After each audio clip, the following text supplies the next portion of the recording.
Hello guys, ఇది Srisailam last vlog. Wiaan ఇంకా దర్శనం నుంచి రాగానే పడుకున్నాడు. తిరుపతిలో కూడా అంతే, కరెక్ట్గా దర్శనం అయిపోగానే టెంపుల్ నుంచి బయటికి రాగానే పడుకుంటాడు అనమాట. దర్శనం అయినంతసేపు మేల్కొనే ఉంటాడు.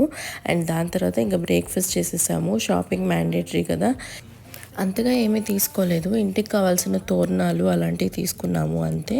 అండ్ ఇంకా రూమ్స్ వెకేట్ చేయడానికి వచ్చేసాము. ఇంకా అక్కడ లొకేషన్ అది బాగుంటే కొన్ని పిక్స్ దిగాము అంతే. ఇంకా కిందకి స్టార్ట్ అయిపోయాము. కిందకి వచ్చిన తర్వాత వియాన్ లేచాడు అండ్ ఐస్ క్రీమ్ తింటున్నాడు. ఇక్కడ వాడే తినాలంట. ఎంత క్యూట్గా తింటున్నాడు కదా. ట్రిప్స్కి వస్తే మాత్రం వియాన్ చాలా కోఆపరేట్ చేస్తాడు. నా వీడియోస్ కానీ మీకు నచ్చినట్టయితే ప్లీజ్ సబ్స్క్రైబ్ చేసుకోండి. Thank you for watching. Bye.